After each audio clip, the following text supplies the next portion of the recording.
Oi, chuchus! Tudo bem com vocês? Eu sou a Cacau Sotero, a nossa deusa aqui, fazendo a interpretação da nossa aula de hoje do programa Fique em Casa, aprendendo aqui na TV Educação e, claro, também na plataforma Gonçalves Dias. Estamos trabalhando verbos e hoje nós vamos ver uma curiosidade ainda, né? Do verbo, a questão da forma nominal ou as formas nominais do verbo. Vamos rever o que é verbo, você já sabe, mas a gente fala de novo. Verbo no texto e, claro, as formas nominais, certo? Já vimos que verbo é a palavra que vai indicar as nossas ações, o nosso estado, mudança de estado e também fenômenos da natureza. Mas ele é muito importante na construção de um texto, porque um texto é composto de orações e não existe nenhuma oração sem verbo, tá? Tô falando de enunciado, tá? Não vem com a história de oração. Ah, não, Pai Nosso, Ave Maria, o povo gosta dessa brincadeira, principalmente quando a gente chega numa aula de língua portuguesa. O que é uma oração? O aluno gosta de responder Pai Nosso, Ave Maria. Não, é nesse sentido de construir um enunciado onde vai haver uma ação, tá? E que é expressa pelo verbo. Então, do ponto de vista sintático, o verbo organiza orações. Cacau, o que é ponto de vista sintático? Bom, a gramática normativa ela é dividida em morfologia, sintaxe, semântica, tá certo? Fonologia. Então, nós estudamos os sons das palavras na fonologia, né, na fonética. Nós estudamos a significação das palavras na semântica. Nós estudamos a classe de palavras na morfologia. E nós vamos estudar a função de cada classe gramatical dentro da sintaxe. Só que tudo isso, nos dias de hoje, acontece de forma contextualizada, tá bom? Então, quando eu digo do ponto de vista sintático, o verbo organiza as orações, por quê? Porque não existe nenhuma oração sem verbo, tá bom? Então, do ponto de vista morfológico, o verbo possui flexões para indicar número, tempo, modo, voz e aspecto. Voz, sim, voz. Vozes verbais, voz ativa, voz passiva, voz reflexiva. Quando eu falo de modo indicativo, onde as ações verbais são possíveis, são previstas, são previsíveis de acontecer. Quando você diz assim, ó, irei ao cinema amanhã. É uma ação futura, mas certa de acontecer. Muito provavelmente você irá. Pode acontecer um imprevisto na hora. Agora, quando você diz assim, ó, se eu puder, se, aí você condiciona, né? Aí você irei amanhã, indicativo. Agora, quando você diz assim, joguei na Mega Sena. Tomara que eu ganhe, ó, que eu ganhe. Isso aí é outro modo, é o modo subjuntivo, onde há uma ação possível de acontecer, né? Nesse caso de jogar na Mega Sena, no meu caso, é praticamente impossível porque eu não jogo na Mega Sena. Todo mundo fala, eu vou fazer um joguinho, passou, teve não sei quantos milhões, eu passo batido porque eu não tenho o hábito de jogar. Mas quando eu digo assim, que dê tudo certo, que você consiga. Eu estou desejando, né? Embora o desejo seja imperativo, mas nesse sentido, eu espero que dê certo. Às vezes pode não dar, então modo subjuntivo. Quando eu digo tempo, presente, pretérito, né, passado e futuro. Quando eu falo de número, singular e plural, e quando eu falo de aspecto, aí eu tenho essa questão de você ver o contexto para entender como esse verbo vai se apresentar, tá certo? É, Aí a gente tem ainda do ponto de vista semântico, que eu acrescentei aqui, ó, mais um. O verbo é a palavra que expressa a ação, quer dizer, o significado da palavra verbo, semântica. Estado, mudança de estado e fenômeno da natureza, tá? Olha aí na tua tela a capa dessa revista. Tem assim. O nome da revista é Galileu, tem assim: você compra, eles sabem. Entenda como as empresas vigiam seu consumo e tentam influenciar suas escolhas. E aprenda a escapar disso. Então, aqui a gente tem a capa de uma revista. E aqui diz assim: ó, o produtor desse texto convoca o leitor a praticar algumas ações. E a partir da leitura da reportagem que eu já fiz, quais são as ações que o produtor da revista convida esse leitor, né? Você compra, eles sabem. Entenda como as empresas vigiam seu consumo e tentam influenciar suas escolhas. E aprenda a escapar disso. Quais são as ações, né, que o produtor convida, né? Pede para o leitor praticar? Hã? Tá bem aqui, ó. Aprender e escapar são as ações, tá certo?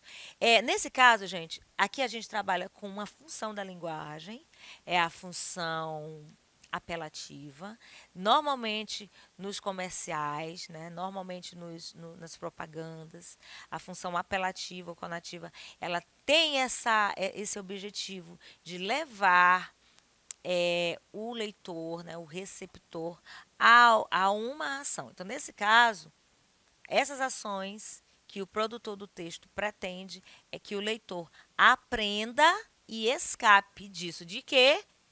Desse negócio de comprar, né? Você vê um comercial, compre, muito barato, promoção, tudo pela metade do dobro, a gente nem percebe e entra na onda, tá bom? Agora mais recortes. Leiam esse aí, ó. Tatu Bola será mascote da Copa do Mundo no Brasil. Isso aqui é uma reportagem de 2012. E aqui, ó, eu destaquei o verbo será. Mascote, futuro. Outro recorte. Neva em 4 cidades da Serra Catarinense. Olha aqui um verbo, nevar. Eu destaquei, neva.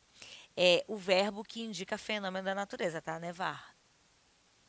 Como o ser humano envelhece. Olha o verbo aqui, o verbo envelhecer. Eu destaquei aqui, ó, envelhece. Então, verbo é a palavra que vai indicar ação, estado ou fenômeno da natureza, tá? Do ponto de vista semântico, repetindo, verbo é a classe gramatical, nós temos 10, que vai expressar um fato, um acontecimento, uma ação, um estado, tá? Uma mudança de estado ou um fenômeno da natureza. Pedro está doente. Pedro ficou bom. Mudança de estado, tá bom? Está é o verbo ser, né? Pedro está, tem o verbo ser, tem o verbo estar, verbo ficar, vou lembrar, ser, estar, ficar, parecer, permanecer e continuar. E dependendo de contexto, alguns verbos como andar, viver, virar, são verbos que indicam estado. Eles levam o sujeito a um estado, a um atributo, tá? Pedro está doente.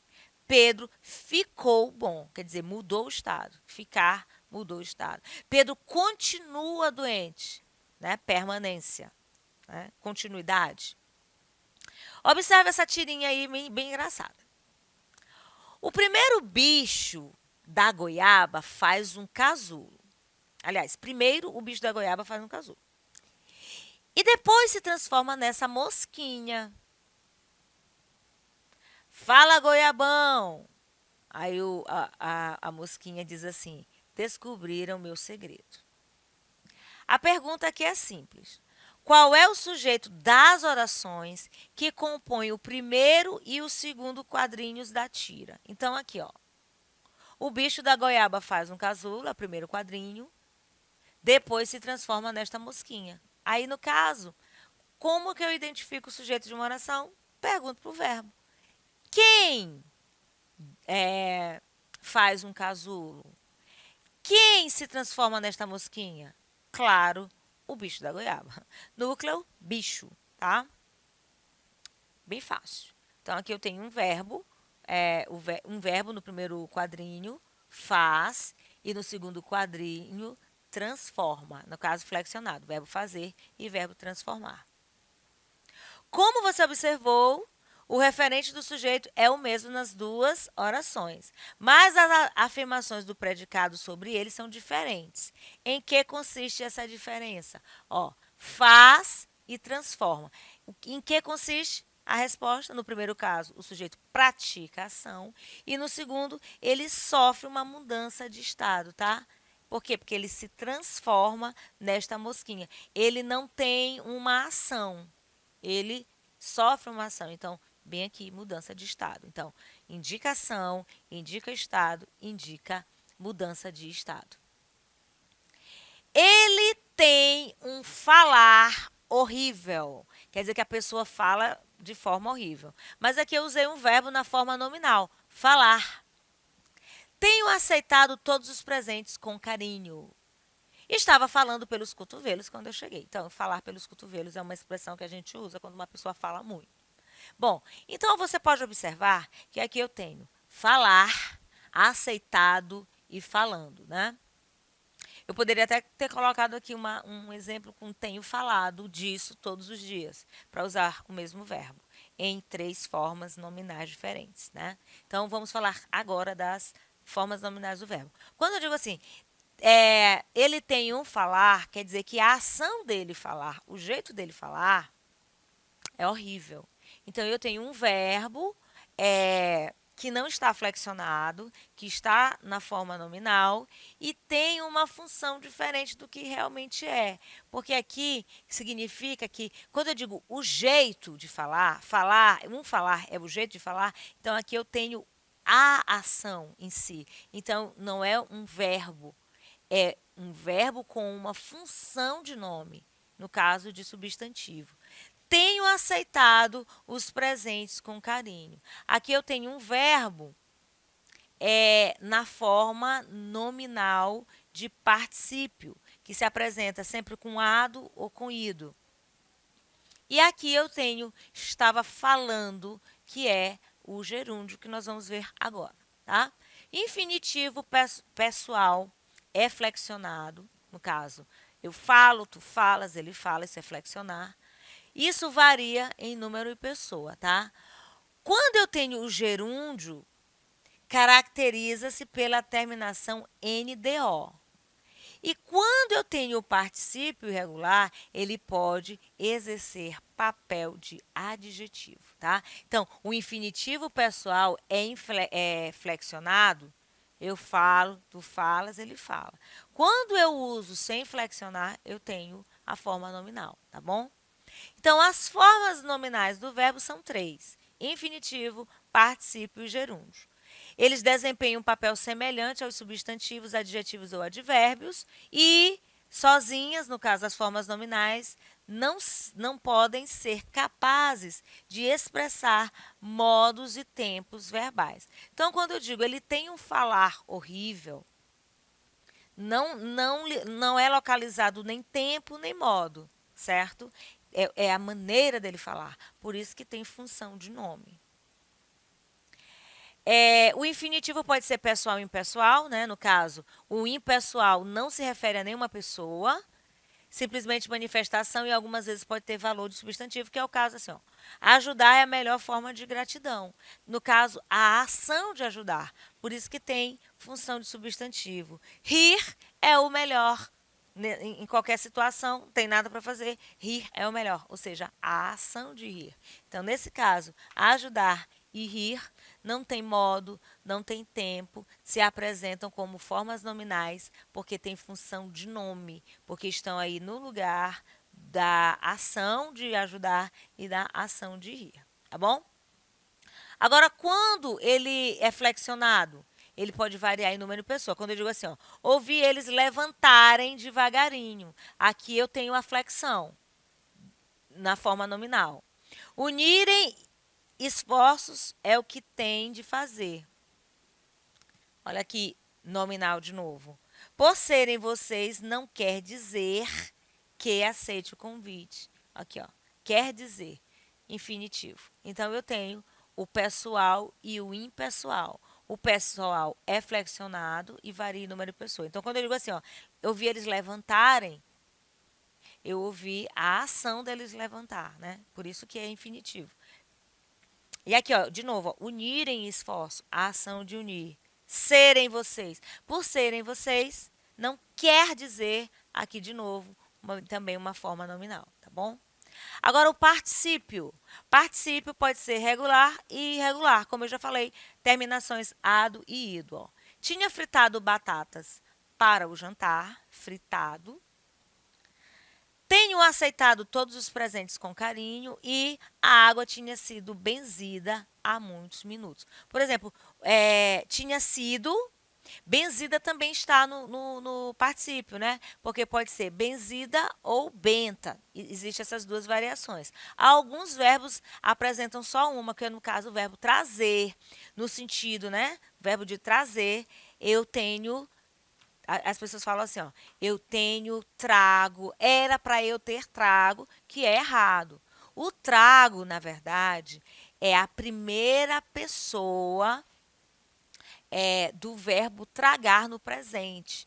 Eu trago a fumaça, dióxido de carbono da cidade, quer dizer, eu inalo, eu coloco para dentro. Ou a questão quando a pessoa está fumando, tragar, né, a fumaça do cigarro. Então, nesse caso, o verbo tragar, primeira pessoa, eu trago. O verbo trazer no particípio, trazido, não existe essa variação. Embora muitas pessoas pensam que está certo, falem dessa forma, mas não está, tá? Então, se você deveria trazer uma coisa e não trouxe, você deveria ter trazido, tá? E não trago. Então, trago é tragar. Ou também você pode dizer primeira pessoa do verbo trazer, né? Eu trago sempre sabonetes para o banheiro da escola pública. Não tem, eu trago de casa. Aí eu posso trazer. Agora, no particípio, está errado. Tudo bem? Particípio irregular pode exercer o papel de adjetivo, tá certo? Fritado é o estado das batatas, né? A característica delas. Por isso que é um adjetivo e assim sucessivamente. Pelo fato de apresentar mais do que uma forma, o particípio é classificado como também um verbo abundante. E importa referir que todos os verbos que apresentam duas formas de particípio, né? Eles têm aí essa classificação. Aberto, coberto e escrever. Então, nem todos têm, né? Nem todos têm. Então, por exemplo, aberto, eu não posso dizer abrido, não existe. Coberto, eu não posso dizer cobrido. E escrever também, embora muita gente brinque com essa expressão escrevido, né? Escrito, tá? Coberto e aberto. Que no caso, né? Deixa eu voltar aqui. Opa. Abrir, aberto. Cobrir, coberto.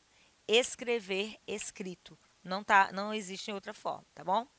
Bom, e o gerúndio é a terminação NDO. Tem muita gente também que tira o D e fica falando, dizendo, gravando, escutando.